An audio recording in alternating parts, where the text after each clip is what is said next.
Jemaat yang dikasihi Tuhan kita Yesus Kristus, dalam perjalanan hidup kita pada hari-hari yang lewat penuh godaan dan cobaan sehingga kita jatuh ke dalam dosa, baik sesama kita juga dalam keluarga, terlebih-lebih di hadapan Tuhan.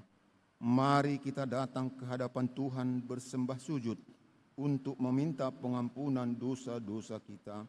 Kita berdoa dalam hati.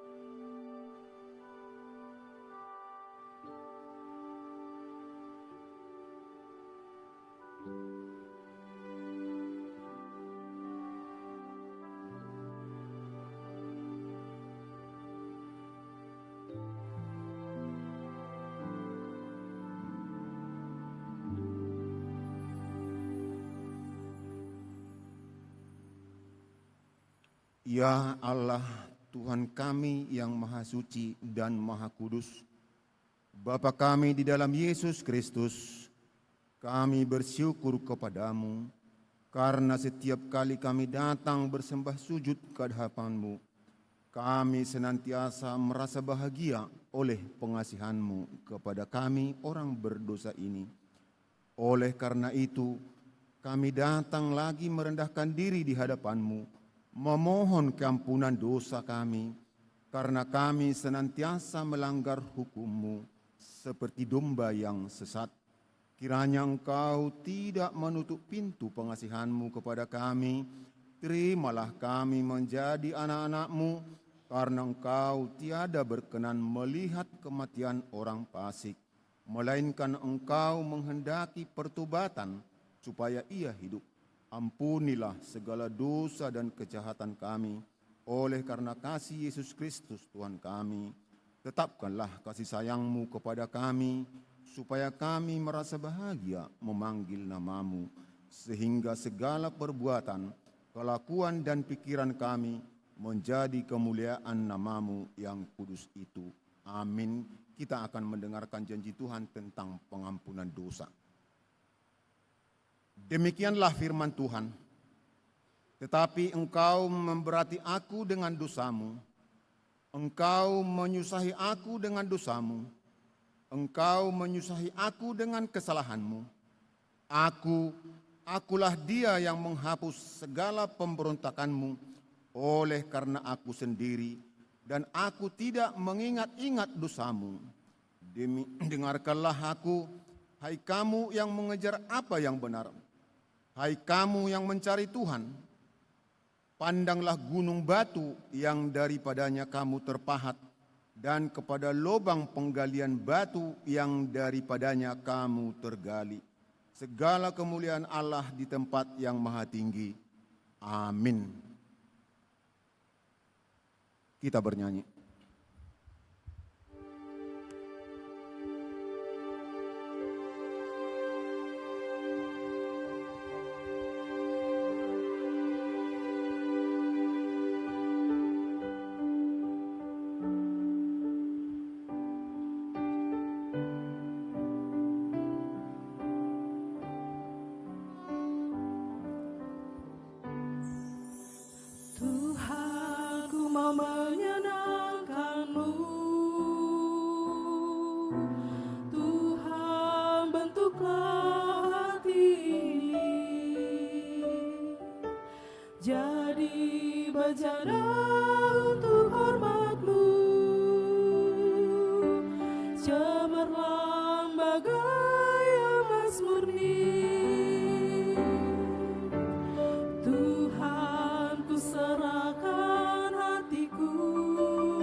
Firman Tuhan, petunjuk hidup baru untuk kita minggu ini yang tertulis dalam kitab Yohanes 31b sampai 32. Yohanes 31b sampai 32. Demikianlah firman Tuhan. Jikalau kamu tetap dalam firman-Ku, kamu benar-benar adalah murid-Ku. Dan kamu akan mengetahui kebenaran, dan kebenaran itu akan memerdekakan kamu. Demikianlah firman Tuhan. Marilah kita sama-sama memohon kekuatan daripada Tuhan. Ya Allah Bapa kami, berilah kami kekuatan untuk melakukan yang sesuai dengan firman-Mu. Amin. Kita bernyanyi.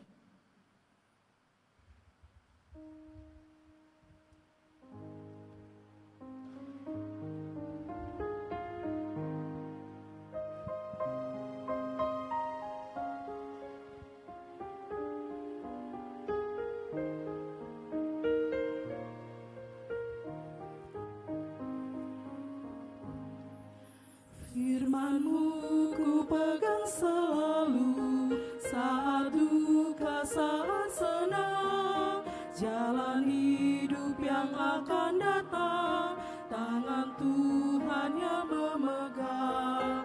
Pencobaan menghimpit aku dan menjadi keluhanku, firman-Mu ku pegang selalu, saya pun tempat berteduh. Firman-Mu Tuhan ku pegang selalu, hilanglah keraguanku. Bila hatiku rasa susah, padamu aku berserah. Firman-Mu ku pegang selalu, maka amanlah jiwaku.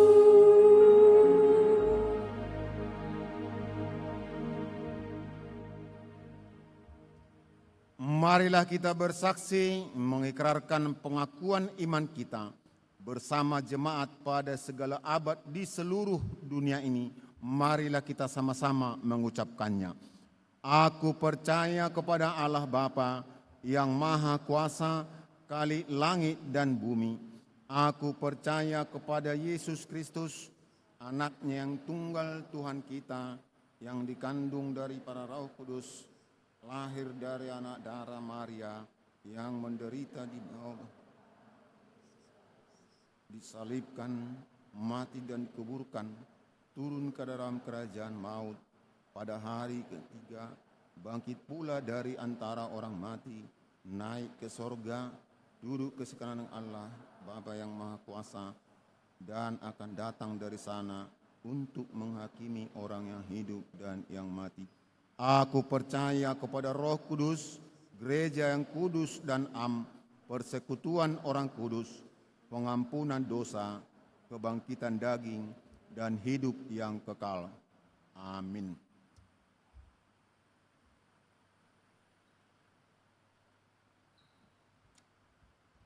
Kita bernyanyi untuk menyambut firman Tuhan.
Damai sejahtera Allah yang melampaui segala akal,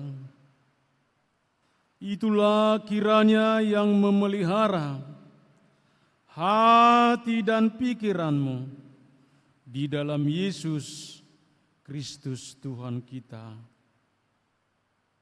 Amin. Shalom.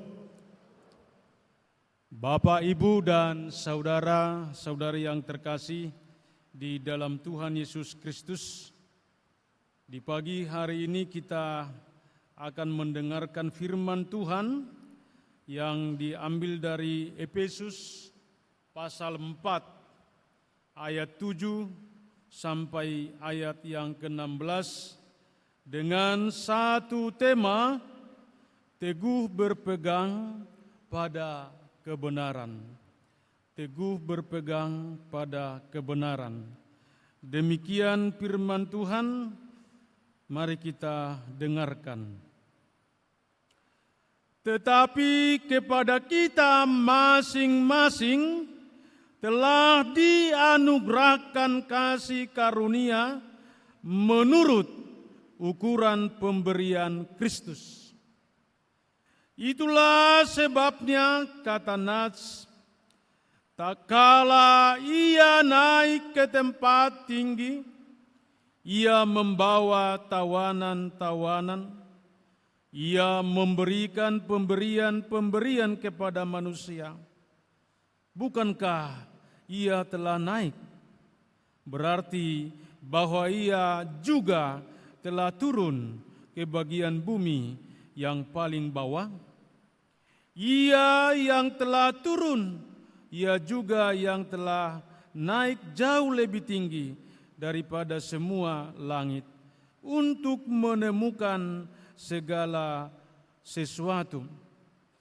Dan ia lah yang memberikan baik rasul-rasul maupun nabi-nabi, baik pemberita-pemberita Injil maupun gembala-gembala dan pengajar-pengajar, untuk memperlengkapi orang-orang kudus, sampai kita semua telah mencapai kesatuan iman dan pengetahuan yang benar tentang Anak Allah, kedewasaan penuh dan tingkat pertumbuhan yang sesuai dengan kepenuhan Kristus, sehingga kita bukan lagi anak-anak yang diombang-ambingkan oleh rupa-rupa angin pengajaran, oleh permainan palsu manusia dalam kelicikan mereka yang menyesatkan, tetapi dengan teguh berpegang kepada kebenaran di dalam kasih, kita bertumbuh di dalam segala hal ke arah Dia, Kristus yang adalah kepala. Daripadanya lah seluruh tubuh yang rapi tersusun dan diikat menjadi satu oleh pelayanan semua bagiannya, sesuai dengan kadar pekerjaan tiap-tiap anggota menerima pertumbuhannya dan membangun dirinya dalam kasih. Demikian firman Tuhan. Bapak, Ibu, dan saudara-saudara yang terkasih di dalam Tuhan Yesus Kristus, di dalam konteks pertumbuhan gereja, ada 3 istilah yang dipakai untuk mengukur apakah gereja itu bertumbuh atau tidak, apakah gereja itu berkembang atau tidak, apakah gereja itu memiliki kualitas atau tidak. Yang pertama dikatakan adalah soal kuantitas. Jadi gereja yang bertumbuh, gereja yang maju, gereja yang berkembang semakin bertambah jumlahnya, semakin bertambah kuantitas, baik dari anak-anak, remaja, pemuda-pemudi, orang tua, dan juga lansia, semakin bertambah jumlahnya. Dan yang kedua dikatakan adalah soal kualitas.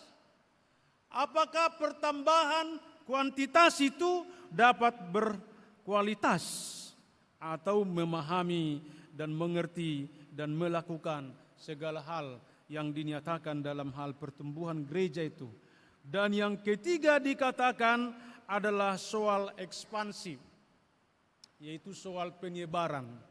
Jadi biarpun gereja itu sudah bertambah jumlahnya, sudah bertambah kualitasnya, tapi kalau tidak dia menyebar dan berangkat untuk memberitakan soal keselamatan itu, dipastikan pertumbuhan itu menjadi timpang. Jadi ketiga-tiganya itu soal kuantitas, kualitas, dan ekspansi adalah saling melengkapi satu dengan yang lain. Dan itulah menunjukkan bahwa gereja sedang sehat atau tidak. Gereja sedang melemah atau tidak. Dalam hal ini, Bapak Ibu yang terkasih di dalam Tuhan Yesus Kristus, melalui firman Tuhan hari ini yang telah dibacakan dan kita dengar pada saat ini, dikatakan kita mau melihat bagaimana pertumbuhan gereja itu dan bagaimana kita melakukan pertumbuhan gereja itu yang mau dinyatakan dan diberikan, diajarkan kepada kita pada saat ini. Dalam hal ini dikatakan bahwa Paulus menyebut persekutuan itu di dalam tubuh Kristus adalah itu gereja. Dan dikatakan pada saat ini Paulus mengajak jemaat di Efesus, dikatakan supaya mereka bukan lagi anak-anak yang diombang-ambingkan oleh rupa-rupa angin pengajaran, permainan palsu manusia, dan juga kelicikan mereka yang menyesatkan. Ternyata di tengah-tengah jemaat Efesus itu terjadi suatu masalah yang mengganggu pertumbuhan gereja itu dari segi kualitas.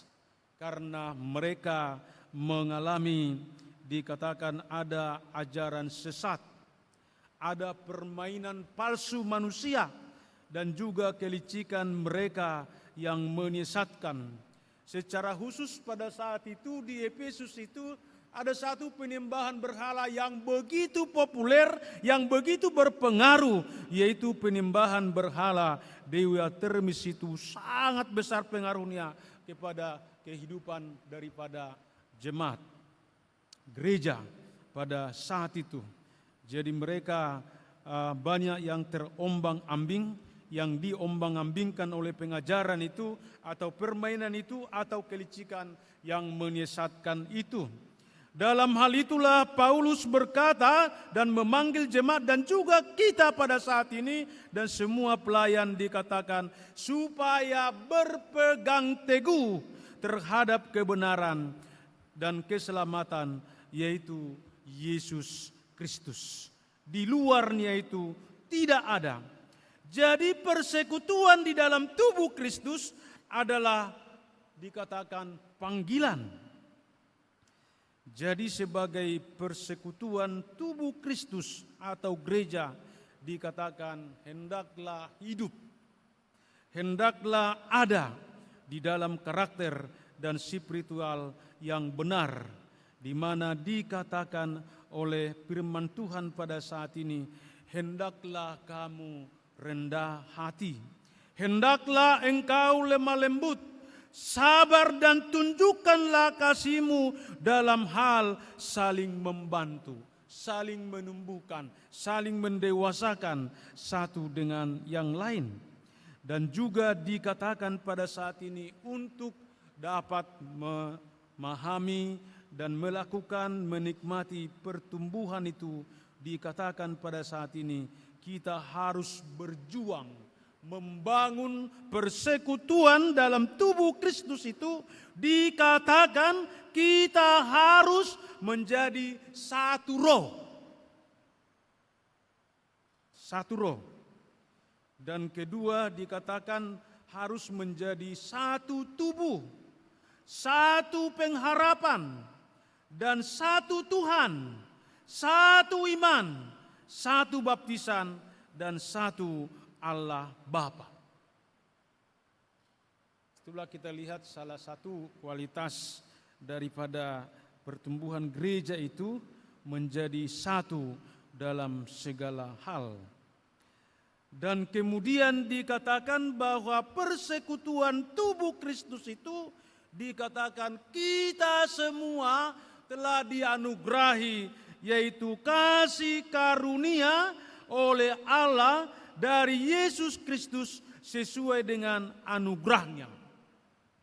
Jadi karena itu kita dipanggil dan kita diajak pada saat ini supaya memungsikan semua kasih karunia yang Tuhan anugerahkan. Biarlah kita dari situ pergi melayani dan menyatakan akan kehendak Tuhan di tengah-tengah kehidupan ini. Bahkan dikatakan dalam hal ini bahwa Allah dalam Kristus Yesus itulah yang memanggil semua pelayan. Itulah yang menetapkan semua para pelayan, yaitu dikatakan para rasul-rasul, nabi-nabi, pemberita Injil, gembala-gembala, dan pengajar-pengajar. Dikatakan pada saat ini, Bapa dan Ibu yang terkasih di dalam Tuhan Yesus Kristus, semua itu dipanggil, semua itu ditetapkan oleh Tuhan, dikatakan supaya senantiasa berpegang teguh terhadap kebenaran, yaitu Yesus Kristus adalah Tuhan, keselamatan dan kehidupan, dan dikatakan bahwa Yesus Kristus adalah kepala jemaat, raja gereja. Karena itu Bapak dan Ibu yang terkasih di dalam nama Tuhan Yesus Kristus, kira-kira apa tujuan Tuhan memanggil umatnya, memanggil para pelayan, dan memanggil kita dan memberi kasih karunia di dalam gereja itu. Dikatakan pada saat ini supaya kita tetap berpegang pada kebenaran. Sesungguhnya pada saat ini disinilah kita dapat melihat bagaimana membangun pertumbuhan itu, membangun soal perkembangan gereja itu. Dalam hal ini dikatakan kepada kita, Bapak Ibu yang terkasih dalam Yesus Kristus, dalam hal ini ada 3 hal yang perlu dipahami dan difungsikan supaya pertumbuhan, perkembangan dan pendewasaan gereja itu sungguh-sungguh nyata, sungguh-sungguh dapat terjadi di tengah-tengah gerejanya. Dalam hal ini yang pertama dikatakan ketika Tuhan memanggil jemaatnya, ketika Tuhan memanggil para pelayan, ketika Tuhan memanggil dan memberi kasih karunia untuk senantiasa berpegang kepada kebenaran, yaitu Yesus Kristus adalah Tuhan keselamatan dan kehidupan. Dikatakan pada saat ini yang pertama adalah kita harus saling memperlengkapi satu dengan yang lain. Jadi gereja tidak dapat bertumbuh, gereja tidak dapat berkembang jika tidak ada saling memperlengkapi satu dengan yang lain. Inilah salah satu rencana, tujuan, dan goal Tuhan memanggil persekutuan tubuh Kristus. Tuhan memberi kasih karunia, Tuhan menetapkan para pelayan pada saat ini, dikatakan supaya dapat saling memperlengkapi satu dengan yang lain. Dikatakan biarlah itu memperlengkapi orang-orang kudus demi pembangunan, demi pertumbuhan gereja atau tubuh Kristus sampai menjadi satu iman dan pengetahuan yang benar tentang Yesus adalah anak Allah, Yesus adalah kepala gereja. Kemudian dikatakan kepada kita Bapak dan Ibu yang terkasih di dalam Yesus Kristus, ketika kita dapat saling memperlengkapi satu dengan yang lain, itulah hal yang paling luar biasa untuk dapat melakukan pekerjaan pelayanan dan pertumbuhan tubuh Kristus, pelayanan dan pembangunan tubuh Kristus menjadi hidup dan menjadi aktif dan saling melengkapi satu dengan yang lain. Dan ini perlu kita berikan kepada kita semua, anggota jemaat dan juga pelayan pada saat ini. Dikatakan marilah kita membangun dan menumbuhkan gereja itu dengan saling memperlengkapi satu dengan yang lain. Mengapa? Dipastikan tidak ada lagi yang sempurna, baik pelayan, baik jemaat, dan semua kita yang hadir pada saat ini di tengah-tengah gereja itu.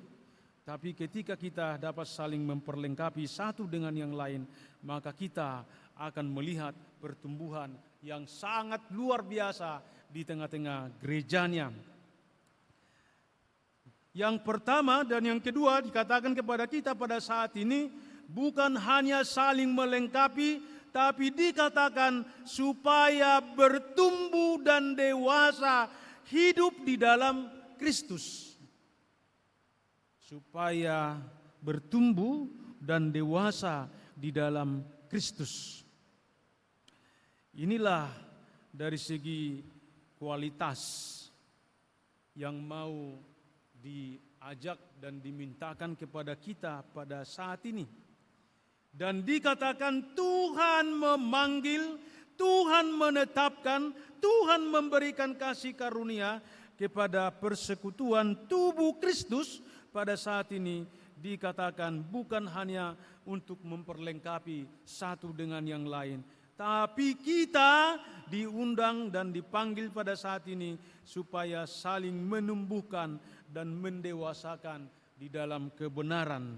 Itulah sebabnya tadi dikatakan oleh Paulus di dalam firman Tuhan ini, dikatakan hendaklah engkau teguh berpegangan pada kebenaran. Karena ketika kita hidup, berjalan dan melakukan pertumbuhan dan kedewasaan di dalam Yesus Kristus adalah kepala jemaat, Yesus Kristus dan Raja Gereja, maka kita sebenarnya akan mengalami sukacita, mengalami luar biasa dalam pertumbuhan itu untuk membangun dan memperlengkapi semua akan kehendak kasih dan kemurahan Tuhan di tengah-tengah kehidupan itu. Jadi karena itu sebagai jemaat, sebagai pelayan, dia di dalam kasih Kristus dikatakan tunduklah kepada Yesus adalah Raja Gereja. Coba kita bertanya atau berenung sebentar. Kira-kira ketika kita semakin lama menjadi orang percaya, menjadi persekutuan di dalam tubuh Kristus, apakah kita sebagai orang percaya semakin bertumbuh atau semakin dewasa di dalam Yesus Kristus, atau semakin lemah atau semakin tanpa daya dalam menghadapi segala hal yang terjadi di tengah-tengah kehidupan gereja?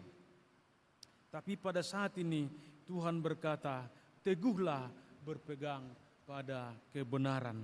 Teguhlah berpegang kepada keselamatan dalam kehidupan Tuhan Yesus Kristus. Dan yang ketiga dikatakan kepada kita, Bapak dan Ibu yang terkasih, pada saat ini dikatakan adalah supaya saling menguatkan, supaya saling meneguhkan satu dengan yang lain. Inilah yang terakhir dan yang ketiga, tujuan Tuhan memanggil dan memberi kasih karunia dan menetapkan para pelayan dan juga menetapkan persekutuan gereja, persekutuan tubuh Kristus di tengah-tengah gerejanya. Pada saat ini dikatakan hendaklah kita semua saling menguatkan, saling meneguhkan satu dengan yang lain tanpa terkecuali. Mengapa? Karena dikatakan tadi kita telah diberi karunia yang berbeda-beda satu dengan yang lain, supaya dengan demikian kita dapat saling menguatkan, saling meneguhkan, bahkan saling menumbuhkan, saling mendewasakan, dan saling memperlengkapi satu dengan yang lain. Itu persekutuan di dalam tubuh Kristus. Jadi sebenarnya kalau kita melihat dari semua itu, dikatakan pada saat ini bahwa persekutuan gereja itu dikatakan pada saat ini sama, tidak ada pembeda-bedaan, tidak ada kasta, dan tidak ada lagi soal status sosial, tapi kita semua adalah menjadi satu, menjadi anak-anak Allah di dalam Yesus Kristus hari ini, esok, dan sampai selama-lamanya. Jadi di tengah-tengah situasi, keadaan, dan lingkungan yang sedang kita hadapi pada saat ini, sungguh-sungguh firman Tuhan mengajak kita pada saat ini supaya kita adalah dalam membangun pertumbuhan gereja itu, dikatakan supaya kita saling memperlengkapi, saling menguatkan, saling meneguhkan, dan saling bertumbuh dan dewasa di dalam Kristus Yesus Tuhan kita. Secara khusus kita lihat di dalam jemaat di Efesus tadi, seperti yang saya dikatakan tadi, bahwa di Efesus itu ada satu penyembahan berhala, yaitu Dewi Artemis, yang begitu populer dan sangat berpengaruh pada saat itu juga membawa satu gangguan untuk pertumbuhan gereja pada saat itu, karena itu sangat berpengaruh. Jadi biarpun jemaat Efesus sudah percaya dan menerima Yesus adalah Tuhan, keselamatan, kehidupan, dan menjadi kebenaran, tapi mereka masih terpengaruh, masih diombang-ambingkan oleh pengajaran tadi, oleh kepercayaan tadi. Tidakkah hal itu terjadi di tengah-tengah khususnya kehidupan orang Batak ya? Saya melihat di tengah-tengah kehidupan orang Batak, biarpun kita sungguh-sungguh sudah dikatakan menerima, percaya Yesus adalah keselamatan, Yesus adalah kehidupan, Yesus adalah kebenaran, tapi dalam realitasnya kita masih lebih didominasi oleh adat dan kepercayaan lokal yang kita imani. Itu yang menggerakkan kita di dalam kehidupan ini. Contohnya dapat kita lihat satu di dalam budaya atau kepercayaan lokal kita orang Batak. Contohnya dikatakan di situ kalau ada orang meninggal yang saur matua atau sari matua atau mauli bulung, di situ lebih dominan dinyatakan soal kepercayaan terhadap kepercayaan lokal itu atau kepercayaan yang dipahami orang Batak itu daripada percaya kepada Tuhan Yesus Kristus. Mengapa dikatakan demikian? Contoh di situ, kalau orang Batak yang sudah saur matua, sari matua, mati itu ya, atau mauli bulung itu akan dikumpulkan beberapa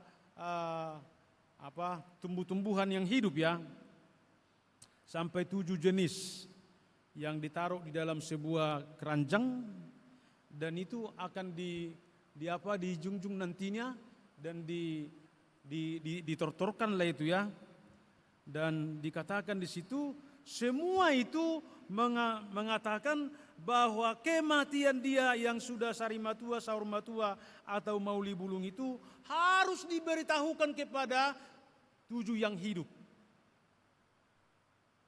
supaya mereka tahu. Padahal di dalam pemahaman orang Kristen, kematian itu hanya perlu diberitahukan dan dinyatakan kepada Allah di dalam Yesus Kristus. Kematian itu adalah kembali kepada tanah dan kembali kepada Allah. Jadi tidak lagi pemberitahuan ke situ. Padahal di dalam pemahaman kepercayaan orang Batak itu harus. Supaya apa? Supaya tandanya bahwa dia sudah Saurmatua, Sarimatua, dan Mauli Bulung. Nah, itu pemahaman yang salah itu. Dan kemudian di tengah-tengah orang Batak itu kita sering melihat terjadinya sinkritisme seperti yang terjadi di Efesus ini karena kita sering di dalam kehidupan kita lebih dominan memahami atau mempergunakan kepercayaan yang dipahami oleh nenek moyang kita dalam melakukan segala keputusan di tengah-tengah kehidupan ini. Contoh kita buat lagi, mungkin di kota ini tidak ada lagi ya, tapi saya pastikan masih ada. Katanya kalau seorang ibu sedang hamil, supaya aman hamilnya, supaya terjaga hamilnya, maka perlu digantungkan gunting atau beberapa benda-benda yang lain di baju dalamnya. Itu kan digantungkan di situ. Dengan tujuan apa? Supaya hamilnya aman. Supaya hamilnya terjaga. Coba secara logika lah dulu kita berpikir, kira-kira bisa gunting itu membuat kamu aman? Ibu-ibu yang hamil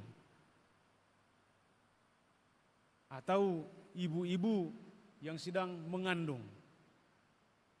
Padahal kehamilan itu adalah anugerah, berkat, kasih dari Tuhan. Karena itu biarlah Tuhan yang menjaga, Tuhan yang melindungi, Tuhan yang memberkati. Kenapa harus itu? Baru ada lagi, saya lihat rata-rata itu dianggap itu menjadi apa ya. Tapi kenyataannya di dalam kepercayaan orang Batak, anak-anak yang baru lahir perlu itu dibuat di tangannya ada 3 benang merah. Biarpun sekarang itu sering dipakai orang menjadi hiasan ya. Tapi dalam konsep pemahaman orang Batak, kepercayaan orang Batak, itu dibuat supaya menjaga anak-anak, supaya jangan dimakan oleh palasik. Itu kepercayaan yang salah. Tapi pada saat ini dikatakan biarpun itu masih terjadi oleh karena faktor budaya dan kepercayaan lokal, tapi pada saat ini dikatakan berpeganglah kepada kebenaran, yaitu Yesus Kristus adalah Tuhan, keselamatan dan kehidupan. Tidak boleh melakukan yang lain. Bukan kepercayaan lokal.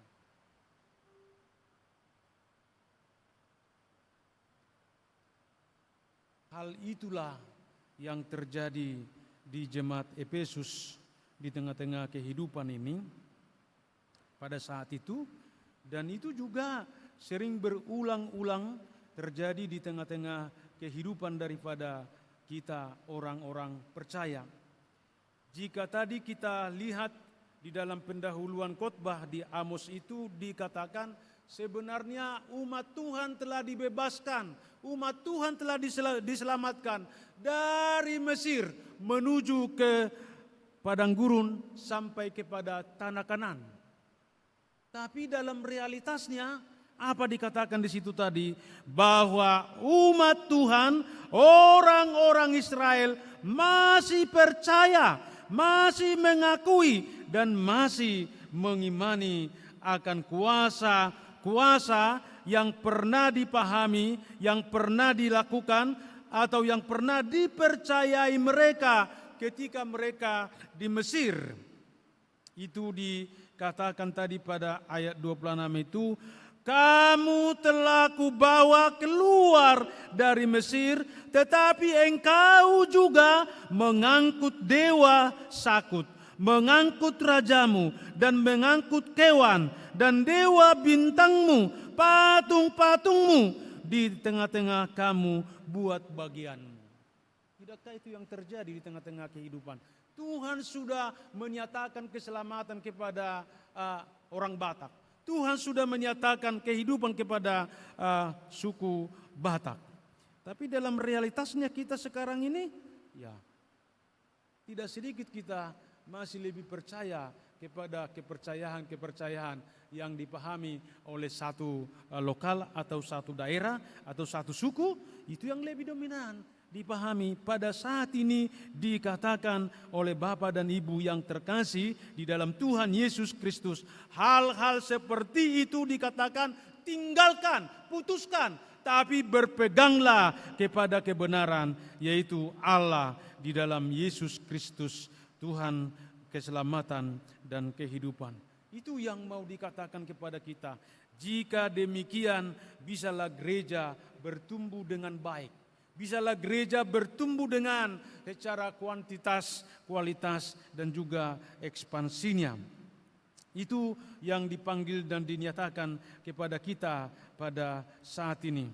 Makanya dengan tegas firman Tuhan berkata pada saat ini, janganlah diombang-ambingkan oleh rupa-rupa angin pengajaran, oleh permainan palsu manusia dan kelicikan mereka yang menyesatkan, tetapi berpeganglah kepada kebenaran supaya dapat bertumbuh, supaya dapat dewasa ke arah Kristus yang adalah kepala jemaat.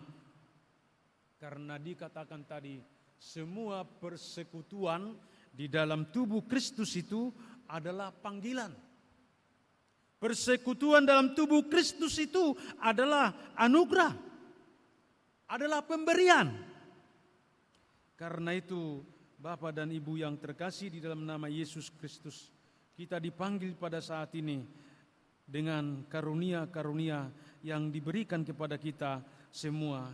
Marilah kita saling memperlengkapi, saling menguatkan, dan saling mendewasakan, dan saling meneguhkan satu dengan yang lain, sekaligus senantiasa berpegang teguh kepada kebenaran, yaitu kepada Yesus, Anak Allah, Kepala Jemaat, dan kebenaran. Jadi karena itu Bapak dan Ibu yang terkasih di dalam nama Tuhan Yesus Kristus, karena kita tadi telah diberikan karunia sesuai dengan pemberian Allah di dalam Yesus Kristus Tuhan, marilah kita melayani, marilah kita memperlengkapi, marilah kita menguatkan, marilah kita meneguhkan sehingga dapat bertumbuh dengan dewasa, bertumbuh dengan baik di tengah-tengah gereja itu, di tengah-tengah kehidupan kita. Tidak usah lewat dari situ. Mari melayani, mari berbuat, mari bekerja sesuai dengan karunia yang Tuhan berikan kepada kita masing-masing, supaya itu saling memperlengkapi satu dengan yang lain. Itu yang dinyatakan oleh Tuhan dan untuk kita lakukan dan kerjakan di tengah-tengah kehidupan itu. Tapi coba kita berenung dan juga sebentar kita bertanya terhadap diri kita pada saat ini. Apakah kita hadir dan ada di dalam persekutuan tubuh Kristus itu sungguh-sungguh dapat saling memperlengkapi, saling menguatkan, saling meneguhkan satu dengan lain, atau kita hadir dan ada untuk saling melemahkan dan saling meruntuhkan. Hal inilah yang perlu kita renungkan dengan sungguh-sungguh pada saat ini. Tapi kita percaya dan yakin dan sungguh-sungguh pada saat ini dikatakan janganlah mau lagi diombang-ambingkan seperti anak-anak dengan pengajaran-pengajaran yang salah di tengah-tengah kehidupan ini. Tapi marilah kita senantiasa berpegang kepada kebenaran di dalam Yesus Kristus, Raja Gereja, di dalam kehidupan ini. Kemudian salah satu hal lagi yang perlu kita lihat di tengah-tengah pertumbuhan dan perkembangan gereja pada saat ini, kita sekarang begitu banyak dipengaruhi ataupun disesatkan ataupun diajarkan dari ajaran-ajaran yang lain yaitu soal mengatakan sebenarnya Yesus itu bukanlah Tuhan, bukanlah keselamatan, tapi dia adalah hanya orang yang berkuasa diberikan oleh Tuhan. Padahal itu adalah ajaran yang sesat. Salah satu kita lihat sekarang yang begitu gesit dan sangat luar biasa untuk melakukan itu adalah saksi Jehovah. Saya mengatakan ini adalah pengajaran sesat ini. Tidak mengakui Yesus adalah Tuhan. Ini pun kita harus dikatakan pada saat ini dipanggil Tuhan untuk saling melengkapi dan saling menumbuhkan dan saling menguatkan supaya kita jangan jatuh terhadap ajaran yang seperti itu, sehingga kita dapat semua dapat membangun dan menumbuhkan pertumbuhan gereja ini sesuai dengan kasih dan kemurahannya. Jadi Bapak dan Ibu yang terkasih di dalam nama Tuhan Yesus Kristus, pada saat ini kita semua dipanggil dan dikatakan berpeganglah kepada kebenaran. Yesus adalah Tuhan, keselamatan dan kehidupan. Tidak ada yang lain hari ini, esok dan sampai selama-lamanya. Tuhan memberkati kita dalam firman-Nya sehingga kita sungguh-sungguh menjadi jemaat dan pelayan yang diberkati dan dinyatakan oleh Tuhan di tengah-tengah gerejanya. Amin, mari kita berdoa. Ya Tuhan Allah Bapa di dalam Yesus Kristus dan Roh Kudus, sungguh kami bersyukur dan berterima kasih atas firman-Mu yang telah diberitakan pada saat ini dan telah kami dengarkan.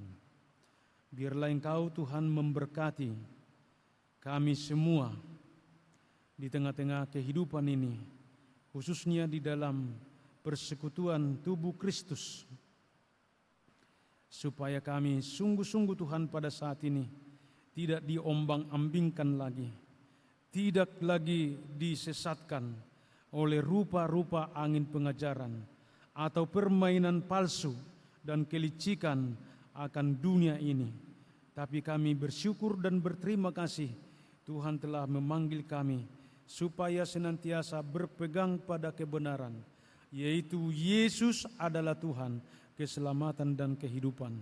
Berkati Tuhan firman-Mu menjadi rema di dalam kehidupan kami, supaya kami Tuhan tidak hanya sebagai pendengar, tapi biarlah kami menjadi pelaku-pelaku firman Tuhan. Dan biarlah nama Tuhan dipermuliakan, diagungkan dan ditinggikan.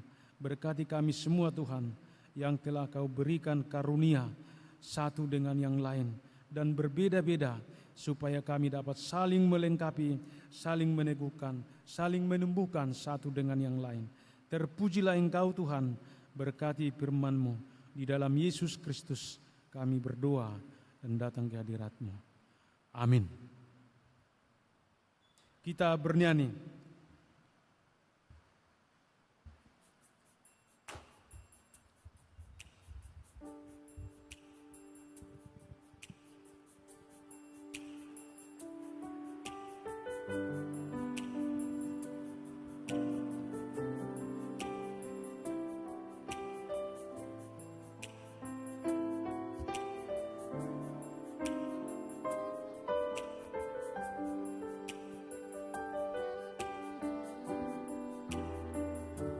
Yesus Kau kebenaran yang menyelamatkanku. Kau memberikanku hidup dan pengharapan.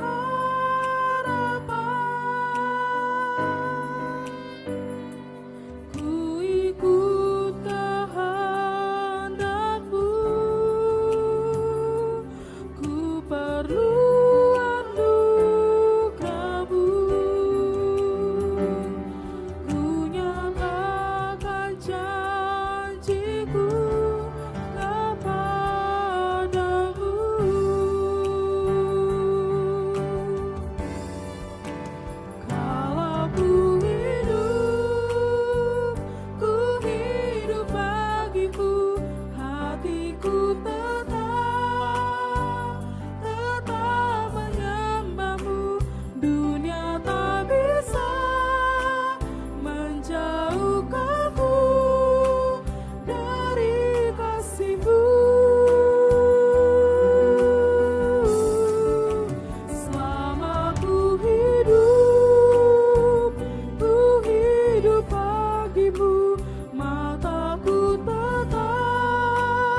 Firman Tuhan yang menjadi dasar iman kita untuk memberi persembahan kepada Tuhan dari Lukas 6 ayat 38, demikian firman Tuhan.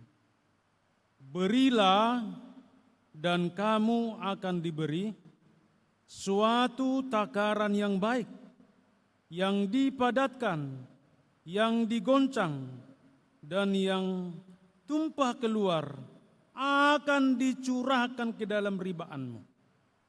Sebab ukuran yang kamu pakai untuk mengukur akan diukurkan kepadamu. Demikian firman Tuhan, mari kita memberi persembahan kita dengan sukacita.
Tuhan, kami undang bangkit berdiri.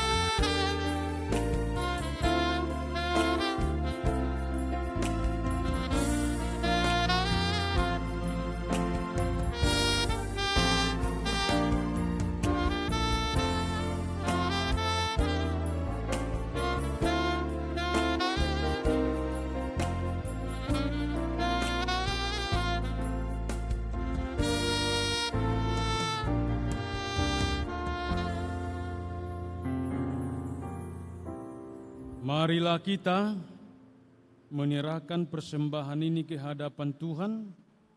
Marilah kita berdoa. Ya Tuhan Allah Bapa kami yang di sorga, Engkaulah sumber segala berkat dan rahmat. Kami persembahkan di sini sebahagian dari yang Engkau berikan kepada kami sebagai kurban persembahan kami kepadamu. Adapun yang kami persembahkan ini adalah yang kami terima daripadamu. Karena siapakah kami sehingga dapat memberi kepadamu? Kasihanilah kami. Terimalah kurban persembahan ini menjadi dupa yang harum di hadapanmu.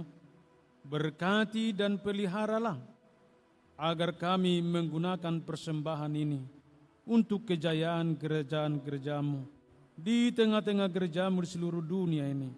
Bukalah hati kami oleh Roh Kudus-Mu agar kami senantiasa mengucap syukur kepadamu di dalam Yesus Kristus Tuhan kami. Amin. Di sini aku bawa Tuhan, persembahan hidupku semoga berkenan. Berapalah nilainya Tuhan dibandingkan berkat-Mu yang Kau limpahkan. Terimalah Tuhan, oh terimalah Tuhan. Ku ingat firman-Mu ya Tuhan, yang mengajarkan kami mengingat yang kecil. Berkati semuanya Tuhan, supaya persembahan tetap mengalir terus. Terimalah Tuhan, oh terimalah Tuhan. Bapa kami yang di sorga, dikuduskanlah namamu, datanglah kerajaan-Mu, jadilah kehendak-Mu di bumi seperti di sorga. Berikanlah kami pada hari ini makanan kami yang secukupnya, dan ampunilah kami akan kesalahan kami, seperti kami juga mengampuni orang yang bersalah kepada kami. Dan janganlah membawa kami ke dalam pencobaan, tetapi lepaskanlah kami dari yang jahat. Karena Engkau punya kerajaan dan kekuasaan dan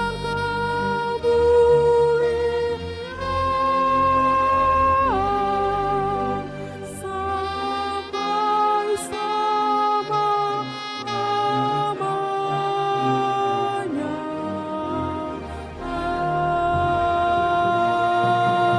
Amin.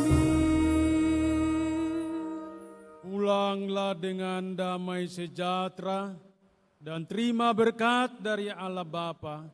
Tuhan memberkati dan melindungi engkau. Tuhan menyinari engkau dengan wajah-Nya dan memberi engkau kasih karunia. Tuhan menghadapkan wajah-Nya kepada engkau dan memberi engkau damai sejahtera. Amin. Amin.